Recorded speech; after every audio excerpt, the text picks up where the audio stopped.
নমস্কার বন্ধুরা, কেমন আছেন সবাই? টিনা লাইফস্টাইলে আপনাদের স্বাগতম। আজ ছিল বৃহস্পতিবার। আজ সকাল সকাল উঠে আমি পুজোর ঘরে চলে গেলাম পুজো দিতে। এই যে আসলে মা বলেছিল যে লক্ষ্মী আর গোপালের চোখটা একটু আঁকাই দিতে, তাই ভাবলাম আজকে আমি যে পুজোটা দিয়ে আসি। এই যে দেখতে পাচ্ছেন গোলাপি চাদর পেতে দিয়েছি, এইটাও কিনেছিলাম সব সিংহাসনে পাতার জন্য। তাই আর কি সব কিছু চেঞ্জ করে আর কি সব কিছু পেতে দিচ্ছিলাম পরিষ্কার করে। আর গোপাল লক্ষ্মীকে চোখ মুখ আঁকাবো বলে আগে তেঁতুল দিয়ে মাখিয়ে রেখেছিলাম, তারপরে আর কি স্নান টিনান করিয়ে দেব ভালো করে। এই যে বাকি এগুলো গোছাচ্ছিলাম, আর সাথে আমার এক মাসি ছিল। এই যে লক্ষ্মীকে স্নান করিয়ে নিচ্ছি। লক্ষ্মীকে স্নান করে আগেই গোপালকে করিয়েছিলাম। এই যে সবাইকে স্নান করিয়ে মুছিয়ে তারপরে আর কি সব শিবকেও স্নান টিনান করিয়ে মুছিয়ে নিলাম। সবাইকে স্নান টিনান করে মুছিয়ে নিয়ে শিব বাবাকে আর কি সব কিছু পরিপাটি করে তারপরে আমি গোপালের আর লক্ষ্মীর চোখ মুখ আঁকালাম। এই যে আঁকানোই ছিল, অনেকটা উঠে গিয়েছে তো সেই জন্য আর কি আমি সুন্দর করে আঁকিয়ে দিচ্ছিলাম। এই যে আমি ভালো করে মুছে নিলাম, মুছে নিয়ে তারপরে আর কি আঁকিয়ে নেব। তার আগে শিব ঠাকুরকে আমি করে নিয়েছিলাম, তিলক দিয়ে দিচ্ছিলাম বেলপাতা দিয়ে। তারপরে আর কি গোপাল আর লক্ষ্মীকে চোখ মুখ আঁকাবো। এই যে সেইটা পরের ভিডিওতে আমি দেখাবো। এই যে আমাদের গোপালকে সাজিয়ে দিলাম। এই যে শিব বাবাকেও ফুল বেলপাতা দিয়ে শিব বাবার মুকুটটা পরিয়ে দিলাম। তারপরে আর কি গোপালকে লক্ষ্মীকেও সাজিয়ে দিলাম, তাদের গয়নাগাটি পরিয়ে দিলাম।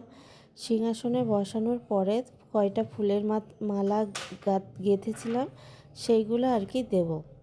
এই যে আজ যেহেতু বৃহস্পতিবার ছিল, আমের পল্লব দিয়ে সিঁদুর দিয়ে ধান দুব্বো দিয়ে ঘরটাকেও আঁকিয়ে ভালো করে আমি বসিয়ে ফুল টুল দিয়ে সাজিয়ে নিলাম। একটু দুব্বো দিয়ে তারপরে আর কি ঘরটাকে আমি লক্ষ্মীর পায়ের কাছে দিলাম। এই যে তারপরে পান সুপারি কলাও দিয়ে দিলাম আর লক্ষ্মীর কাছে রেখে দিলাম। বৃহস্পতিবার যেহেতু পান কলা আমরা দিয়ে থাকি, সুপারি। আর এই যে কয়টা ফুলের মালা গেঁথে নিয়ে আসছিলাম, তাই আর কি সবাইকে পরিয়ে দিচ্ছিলাম। দেখেন কত সুন্দর লাগছে। এই যে গোপালকে, নানুর গোপালকেও পরিয়ে দিলাম আর রাধাকৃষ্ণকেও পরিয়ে দিলাম, সবাইকে পরিয়ে দিয়েছিলাম। এই যে পরাই দিচ্ছি। আজ পুজো করতে অনেক টাইম লেগে যায় বৃহস্পতিবারে। আর এই যে দেখতে পাচ্ছেন ফল টলও কেটে ফল টল বানাই নিচ্ছিলাম। আসলে সব ফল বানিয়ে তারপরে প্রসাদ দেব। এই যে আর এদিন যেন গরমও পড়েছে অনেক। আমাদের তো উপরে পুজোর ঘর, একদম গরম তাপটা আসে। এই দেখেন কত সুন্দর লাগছে না, ফুল দিয়ে সাজিয়ে পুরো মনে হচ্ছে যে স্বর্গ অনুভূতি হচ্ছিল আমার। এত ভালো লাগছিল, এত সুন্দর লাগছিল পুজোর ঘরটা ফুল দিয়ে সাজিয়ে, অনেক ভালো লাগছিল আমার। আর এই যে সব রকম ফল দিয়ে আলো চাল কলা দিয়ে এই যে আমি পুজো দিলাম। ভুল ত্রুটি অনেক হতে পারে আমার অজান্তেই, আমি যেইটুকু পেরেছি সেইটুকুই করেছি। এবার ঠাকুরকে দরজা দিয়ে খেতে দিয়ে এসে তারপরে আমি তুলসী গাছে জল দিই। জল দেওয়ার পরে এই যে ঘন্টা বাজিয়ে দরজাটা খুললাম। এই যে ঠাকুর ভোগন করেছে, এখন আর কি প্রসাদটা নেব।